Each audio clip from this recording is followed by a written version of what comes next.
Hello everyone, welcome back to my video. आज की ये वीडियो होने वाली है अबाउट कैसे स्कूल टाइम से मेरे कोई दोस्त नहीं थे, नहीं बन पाए। I was not a type of a person जिसके बहुत सारे दोस्त हों, जो हमेशा सराउंडेड हो दोस्तों से। और मतलब स्कूल में ऐसा होता है ना कि आपके साथ जो बैठता है सीट में वही आपका पार्टनर बन जाता है अच्छे से। जो आपका सीट पार्टनर होता है वो आपका अच्छा दोस्त भी बन जाता है, और फिर आप लोग साथ में खाना भी खा रहे होते हो। और जैसी अगर सीट्स शफल होती हैं और अगर आपका कोई नया सीट पार्टनर बनता है तो वो आपको अपने फ्रेंड से इंट्रोड्यूस करवाता है, आप उसको अपने दोस्तों से इंट्रोड्यूस करवाते हो, ऐसी ही दोस्तियाँ बढ़ती जाती हैं। फिर जब हम बड़े हुए तो इंस्टाग्राम, फेसबुक ये सब कुछ आ गया और लोगों की यहाँ से और ज़्यादा फ्रेंड सर्कल जो हैं बढ़ने लग गए। बट मेरे साथ तो सीन थोड़ा सा अलग था। एक तो मेरे सीट पार्टनर्स हमेशा चेंज होते रहते थे। पता नहीं क्यों मेरा कोई लंबे समय तक सीट पार्टनर बन ही नहीं पाता था। हमेशा किसी ना किसी को मुझसे दिक्कत हो जाती थी। और वो फिर कहते थे कि अब मैम हमको उसके साथ नहीं बैठना है, वी डोंट फील गुड। ये मतलब देयर इज़ नो, क्योंकि लोग मुझसे बात ही नहीं कर पाते थे शायद, या मैं उनको समझ नहीं पाता था, या मुझे नहीं पता कि क्या रीज़न था। और फिर वो लोग ना अपनी सीट चेंज करवा लेते थे। मुझे कोई नया पार्टनर मिल जाता था और फिर यही चलता रहता था मेरा। कोई ऐसा कोई लॉन्ग टर्म तक में कोई मेरी सीट पे नहीं बैठ पाया। और I think most of the time मैं अकेला ही बैठता था, मतलब। और आई वॉज क्वाइट हैप्पी कि भाई मैं अलग बैठता हूँ और दूसरे ही सीट पर मेरा बैग रखा रहता है, तो मेरा बैग गंदा नहीं हो रहा है, क्योंकि मुझे अपना बैग नीचे नहीं रखना पड़ता है। तो मैं तो इसी वजह से खुश था कि मुझे दोनों टेबल भी मिल रहे हैं, तो मैं अच्छे से अपना सामान रख सकता हूँ। और एक तरह से अच्छा ही था। फिर क्या होता है लंच ब्रेक में, आई वाज मतलब मोस्ट ऑफ द टाइम अब मेरा तो कोई दोस्त नहीं है, तो फिर मैं किसी भी मतलब जैसे कोई भी मुझे मिला तो ऐसे हाय हेलो हो गई।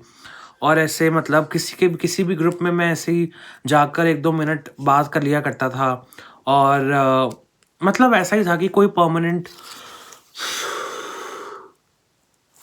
ऐसा था कि कोई दोस्त नहीं है। ऐसी कोई दुश्मनी भी नहीं थी।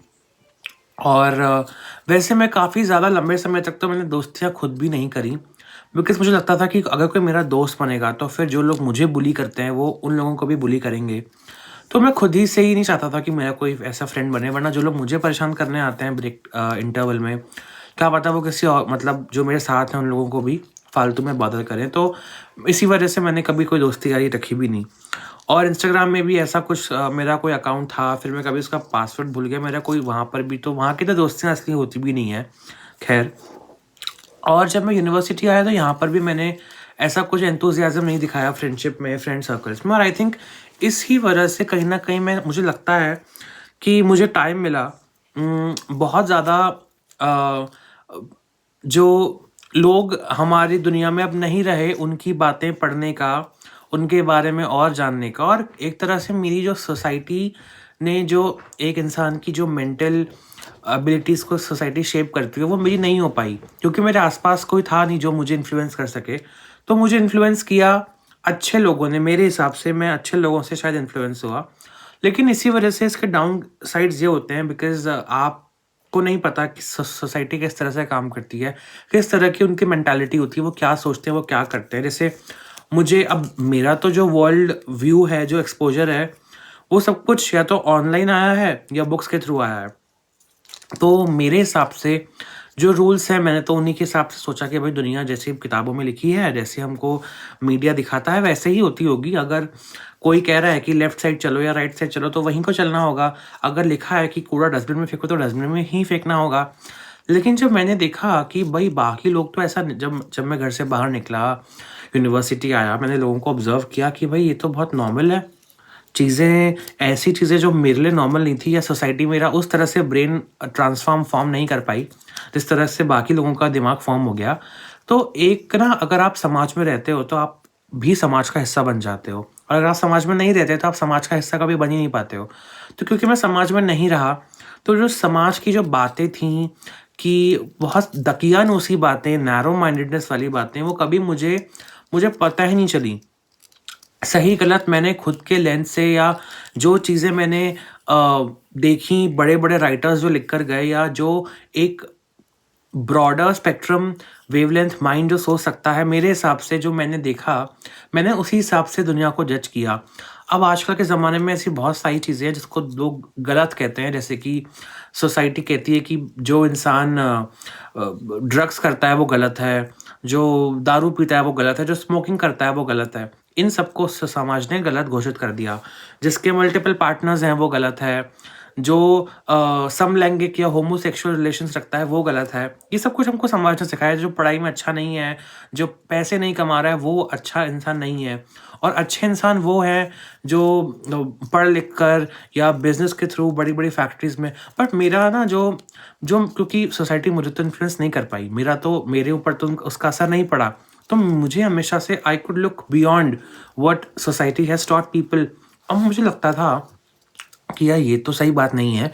मुझे नहीं लगता कि वो इंसान गलत है जो पढ़ाई नहीं कर रहा है, या फिर वो इंसान गलत है जो सिगरेट पी रहा है या अल्कोहल पी। मेरे हिसाब से वो इंसान गलत है जो कुछ ही नहीं कर रहा है लाइफ में, जो ऐसी चीज़ें कर रहा है कि किसी को हार्म हो सकता है, या जो जैसे बड़ी बड़ी कंपनीज हैं वो खाने में अपने केमिकल्स मिला रही हैं, वो केमिकल्स को नेचर एटमॉस्फेयर में रिलीज कर रही हैं, या फिर वो पोल्यूशन क्रिएट कर रही हैं, या फिर बड़ी बड़ी कंपनीज, आपने देखा है आजकल पोल्यूशन की कितनी बात चल रही है, लेकिन क्या ये पोल्यूशन आम आदमी कर रहा है? आम आदमी कर सकता ही नहीं है।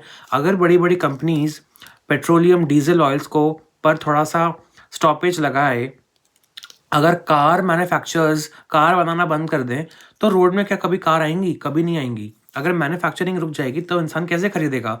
बट हमको ना इस तरह से हमारा माइंड फ्रेम किया गया है कि नहीं भाई, आप ही जो हो नेचर को गंदा कर रहे हो। आप सनस्क्रीन मत लगाओ, उससे कोरल रीफ डैमेज हो रही है। आप ये मत करो, आप वो मत करो, आप ग्रीन प्रोडक्ट्स यूज़ करो, आप ऐसा साबुन यूज़ करो, आप ऐसी चीज़ें, आप प्लास्टिक मत यूज़ करो। भाई हम प्लास्टिक कैसे यूज़ कर पा रहे हैं? कंपनीज बना रही हैं तभी तो हम लोग प्लास्टिक यूज़ कर पा रहे हैं। सो ये सवाल, ये उंगलियां इंसानों हम पर समाज उठाता है। बट आई थिंक सिगरेट, दारू, ये सब कौन बना रहा है? हमने घर में तो नहीं बनाया ना ये सब कुछ। सिगरेट आज मैं अपने घर में तो खेती नहीं कर रहा हूँ उसकी, या ये सब कुछ आपको कंपनीज देती हैं और फिर अपने हाथ ऐसे खड़े कर लेती हैं कि भाई हमारी तो कोई गलती नहीं है इसमें, आप ही लोग मत करो, है ना? ये जो आजकल जो सामाजिक तत्व हैं जो कहते हैं कि मल्टीपल पार्टनर्स रखना रॉन्ग है या ये सब, तो आपने डेटिंग ऐप्स क्यों बनाए हैं? तो यही तो सब तो उंगलियां उन पर उठनी चाहिए जो लोग ये सब कुछ काम, ये जो बड़े बड़े कॉर्पोरेट हाउसेज हैं, ये जो बड़े बड़े समाज के, आई थिंक ये लोग हैं जो असामाजिक तत्व हैं, और उसके बाद सच छुपाना, गवर्नमेंट जो आपके सच छुपाती है कि क्या क्या हो रहा है, लोगों का मुद्दा, लोगों का जो माइंड है वो मेन मुद्दे से हिल जाए, भटक जाए एक इंसान। जैसे सीबीएसई स्कैम हुआ, एग्जाम स्कैम हुआ, ये सब कुछ एक स्कैम ही तो चल रहा है। आप 12 साल पढ़ाई लिखाई करते हो, स्कूल जाते हो, होमवर्क करते हो, आपके नंबर अच्छे आते हैं। कितने लोग होते हैं जो टॉपर होते हैं क्लास में 1 2 या 3 बच्चे टॉपर होते हैं एक क्लास पे जिसमें 100 बच्चे हैं। आई थिंक अगर हम 100 का एस्टिमेशन लें तो मुश्किल से 10% बच्चे होंगे जो टॉपर्स लिस्ट में आते होंगे, मतलब कि 100 में से 10 इंसान, है ना? लेकिन जो बाकी 90 लोग हैं वो क्या करते हैं लाइफ में? वो भी तो अपना टाइम वेस्ट कर देते हैं। तो अगर वो लोग बचपन से वही काम करते जो उन्हें पसंद आता, तो उनकी ना उसमें एक स्किल, वो उसको यूज़ कर लेते। जैसे कि मैं अपने अपने बारे में बताऊं, आज ना मुझे बिल्कुल भी मुझे फ़र्क नहीं पड़ता कि मेरे कितने नंबर आए थे स्कूल में या जो भी। बट काश, मैं सोचता हूँ काश मैंने ना अपनी फिजिकल हेल्थ पर काम कर लिया होता, काश मैंने अपने ऊपर काम किया होता, काश जो पैसे मेरे पेरेंट्स ने, जो कि बहुत अच्छे पेरेंट्स हैं, उन्होंने मेरी एजुकेशन में लगाया, काश वो मेरी हेल्थ में लगाते। आज मेरे पास दांत नहीं है, मतलब दांत मेरे बहुत छोटे हैं, आपको सिर्फ आगे के 2 दांत दिखते होंगे, मेरे दांत बहुत डिसफिगर्ड हैं, मेरी आंखों में चश्मे लगे हुए हैं। तो मेरे पेरेंट्स ने हालांकि मेरी पढ़ाई में काफ़ी अच्छे से पैसे खर्च करे, और सभी के पेरेंट्स करते हैं, बट क्या वो उनकी फिजिकल हेल्थ पर ध्यान देते हैं? वो नहीं देते। शायद वो भूल जाते हैं कि अगर आपको एक अच्छा दिमाग चाहिए तो आपको अपने बारे में अच्छा सोचना पड़ेगा। और अगर आप अंदर से ही फिजिकली फिट नहीं है, फिजिकली स्ट्रांग नहीं है, तो फिर आप मेंटली स्ट्रांग नहीं हो सकते, आप कभी भी नहीं हो सकते।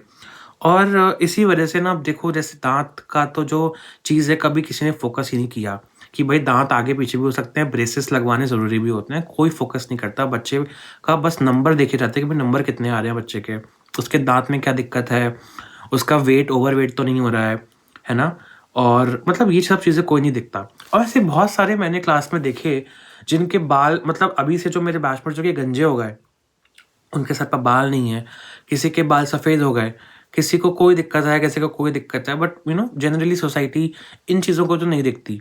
वो सोचते हैं हाँ, इसमें कौन सी बड़ी बात है, इसमें कुछ कोई बड़ी बात नहीं है, आप बस अपने नंबर लेकर आओ, आप बस ये करो। सो मुझे लगता है कि ये सब चीज़ें जो थी ना, वो मुझ पर कभी असर नहीं कर पाई, क्योंकि मुझे हमेशा से लगता था कि भाई ये सब ना वेस्ट है, ये सब वेस्ट ऑफ टाइम है।